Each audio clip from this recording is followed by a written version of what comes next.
Hey guys, Mithyc here, and today we're back again with another Paris video. Sorry for the delays. Internet went out for like a day. That set me back. But today is day 3, and we're in Normandy. We're going to see D-Day. So we met up with our tour guide who took us around in a tour bus, and we went to a small French town called Bayeux. We took a train from Paris to Bayeux. And as you can see here, it's brown. It's a black and white cow, which you don't see that often in America. Usually they're, well, I don't know about you, but mostly I see brown and black cows anyway. So this is the church, not in Bayeux, but in a town called Saint-Mary-Église, where the paratroopers landed on D-Day, the day before D-Day. So you can see it's the first airborne, and yeah. So up here on the church, historically someone landing in the night, I forgot his name, landed on the church, so that's a memorial to him. There's a bunch of trucks and cool things. It was June 6th, which was the real day of D-Day, so there were a ton of reenactors and just people everywhere. It was really cool. But, you know, since it was like D-Day, it had been 74 years to the day, and a tour guy said it was very close to the same conditions as on the real D-Day, with rain and with rain and dark winds and just, yeah. But it wasn't raining that bad, it was just really cold. So this is the inside of the church. It has a bunch of memorials to the paratroopers and their sacrifices. You can see up here in this picture right here, there's some reenactors, and then over here we've got a tank. There's a museum in Saint-Mary-Église, and in here you've got some paradrop planes, some paratrooper planes.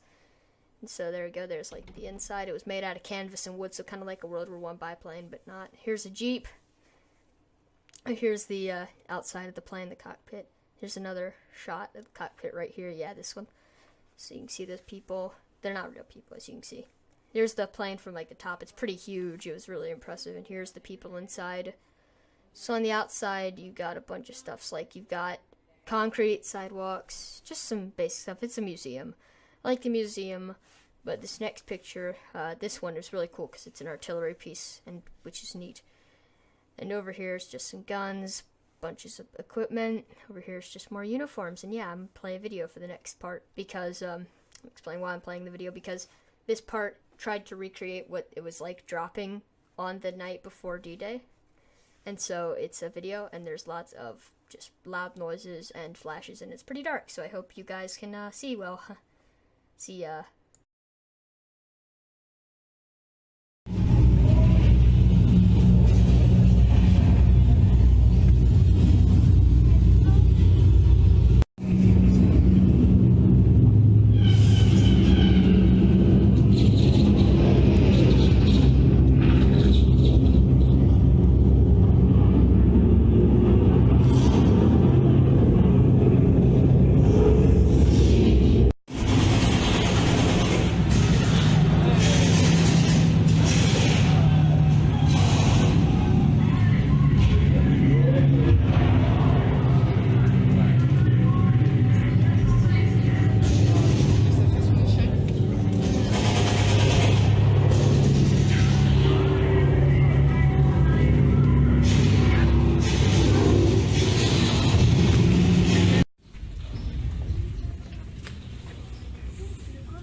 so this next part is mainly about the French resistance, which went on in Vichy, France, and all around the other parts of France.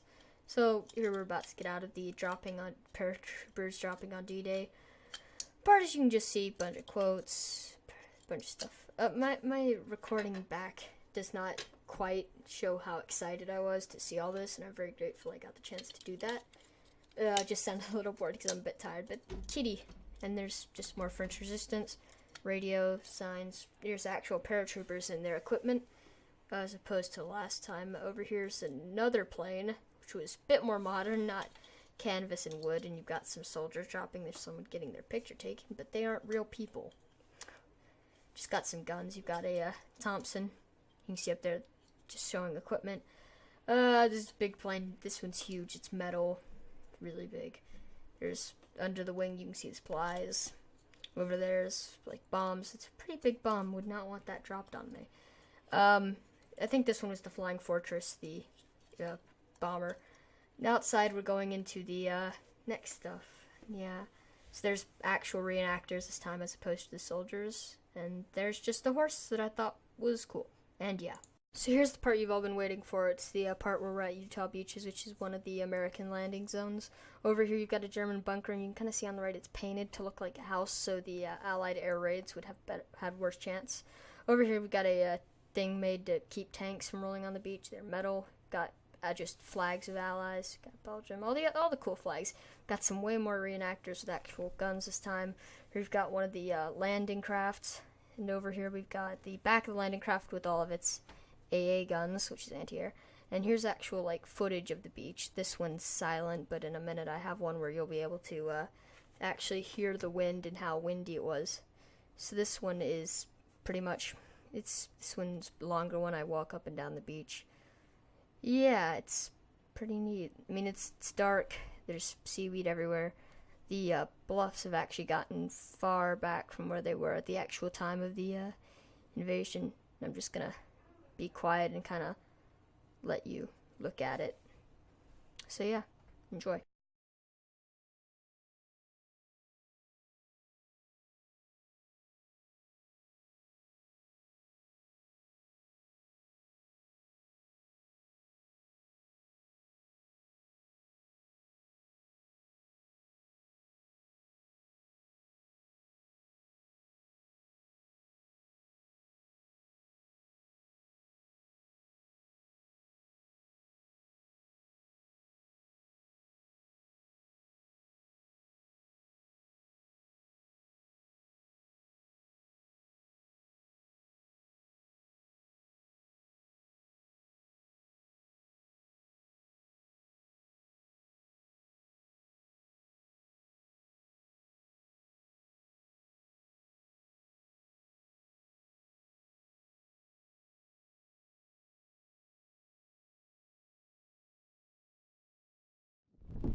So this next part we're at is Pont du Roc.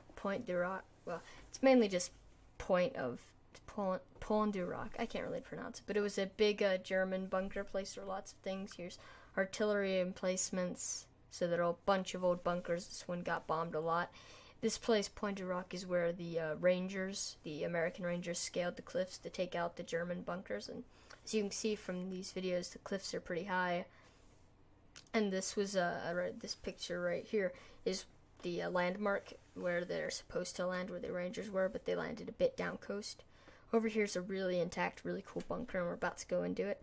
So the bunker lines were big, and the only one man could walk down a hallway at one time. So a lot of times you'd have to go to the side while other people would walk through, and it was hard because it was really packed. So you can see it's just the walls, just wood keeping up the bunker.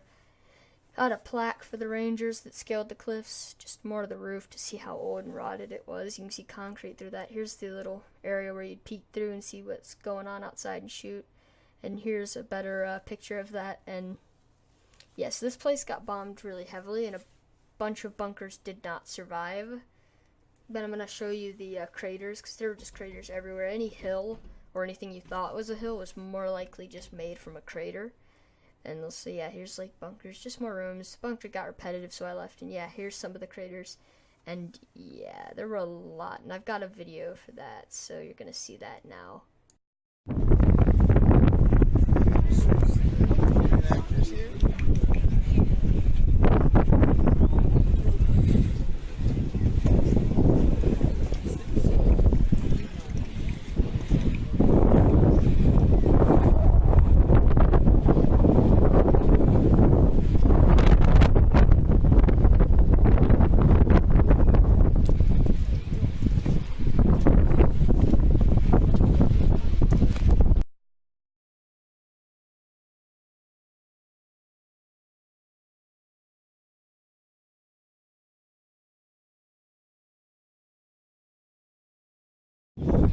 So this is one of the few little sectors I'm going to be talking about. This is pretty cool. Didn't know this part was here. I'm going to just explore this bunker really quick before I need to go back to the tour bus.